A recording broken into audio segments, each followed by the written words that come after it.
ओम नमः शिवाय। शिव महापुराण वायव्य संहिता अध्याय 29 शिव तत्व विषे प्रश्न। ऋषि बोल्या, हे वायुदेव, भगवान शंकरनी लीलाओ अत्यंत अद्भुत छे अने कठिन छे। तेने संपूर्णपणे कोई जाणी शकतुं नथी। शिव शक्तिना विषयमां कोई पण प्रकारनो सांसारिक दोष नथी। आ बंनेनी क्रीड़ा तो प्रकृतिनो खेल छे। ब्रह्मा वगैरे सर्व देवता शिव कृपाथी जगतना उत्पादन वगैरेनुं सामर्थ्य प्राप्त करे छे, परंतु शिव कोईनी कृपाने वश नथी। ए तो स्वच्छंद छे।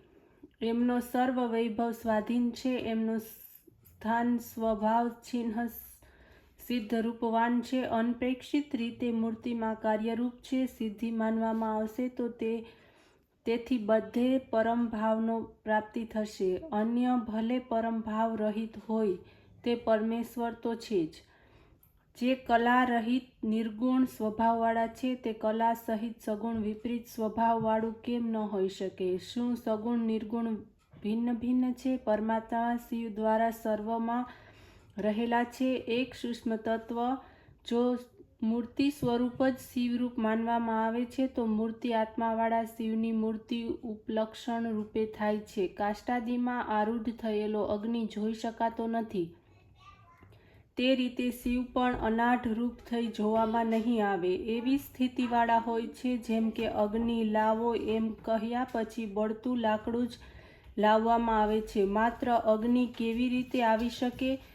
ते रीते मूर्तिवाळा शिव पूज्यरूप छे। पूजाना प्रारंभमां मूर्ति आत्मावाळा शिवनुं पूजन थाय छे। मूर्तिनी पूजामां साध्य फळनी इच्छाथी देहनी स्वाधीनता करवामां आवती नथी। साध्य फळनी इच्छा कर्मानुसार थाय छे अने मळे छे। ब्रह्माथी आरंभीने पिशाच सुधी पोतपोताना कामाधीन बधुं रहे छे। पोतानी इच्छा प्रमाणे लोको शुं जन्म अने मृत्युनी प्राप्ति करे छे।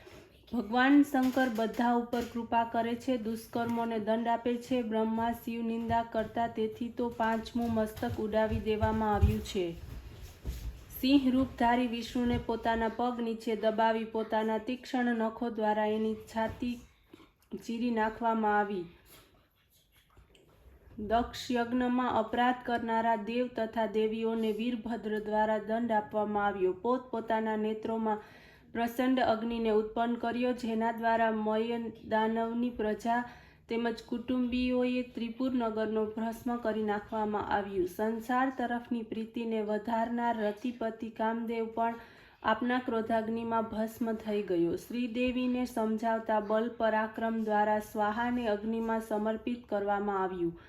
અગ્નિએ એ અંશ ગંગાને આપ્યો। સ્વાહા દેવીએ સ્ત્રી રૂપ માનવામાં આવી। સુમેરુ પર્વત ઉપર જઈને નિવાસ કરીને એને સોના જેવા કાંતિવાળા શરીરને સુશોભિત કરવામાં આવ્યો। તે રહીને અનેક લીલાઓ કરી એક પુત્ર પણ પ્રાપ્ત થયો। તે દિવ્ય રૂપવાળો સૌંદર્યયુક્ત બાળક હતો। સુરાસુર સર્વ એ બાળકને જોઈને મોહિત બની ગયા। શિવ પાર્વતીએ એને ખોળામાં લીધો, એના મુખને સૂંઘવા લાગ્યા। એ અવસર પર તપસ્યા કરનાર નર નારીના મન મુગ્ધ બની ગયા। સર્વ તપસ્યાઓ છોડીને પ્રસન્નતાથી નાચવા લાગ્યા। એ બાળકને ખેલ અદ્ભુત હતો। માતા પિતાનો પ્રેમ પણ દિવ્ય હતો। શિવજી પાર્વતીને હસતા હસતા કહેવા લાગ્યા કે હવે આ બાળકને સ્તનપાન કરાવો। ત્યારે દેવીએ બાળકને ઝૂમી લઈને અમૃત સમાન સ્તનપાન કરાવ્યું। શિવ પાર્વતી પુત્ર પ્રેમથી પરમ પ્રસન્ન થયા। જગતના રક્ષણ માટે ઇન્દ્રની પ્રાર્થનાને સ્વીકારીને તારકાસુરની સાથે યુદ્ધ કરવાની બાળકને આજ્ઞા આપી। યુદ્ધમાં વિજય પ્રાપ્ત કરવાને માટે કાલાગ્નિ સમાન કૌંચ ભેદની અમોઘ શક્તિ આપવામાં આવી। શિવ કૃપાથી એ બાળકે તારકાસુરનો વધ કર્યો। વિષ્ણુ, બ્રહ્મા વગેરે સર્વ દેવતાઓએ સ્તુતિ કરી। શિવનો મહિમા અપાર છે। પોતાના ભક્ત માર્કંડેયના આયુષ્યમાં વૃદ્ધિ કરી આપી અને એમને ચિરંજીવી બનાવી દીધા। તે પણ અકાલ મૃત્યુથી છૂટીને પ્રણામ કરવા લાગ્યો। સદાશિવે તો વડવાગ્નિને પોતાના સવારીને માટે પકડ્યો, એના ઉપર ચડી બેઠા। વૃષભ વાહન હોવા છતાં શિવ આ પરાક્રમને કારણે શિવ સગુણ અને નિર્ગુણ બંને સ્વરૂપવાળા થયા। પ્રારબ્ધની સર્વ કર્મઝાળ શિવ જ નિવૃત્ત કરે છે, અન્ય કોઈ દેવતા તેમ કરી શકતા નથી। ઓમ નમઃ શિવાય।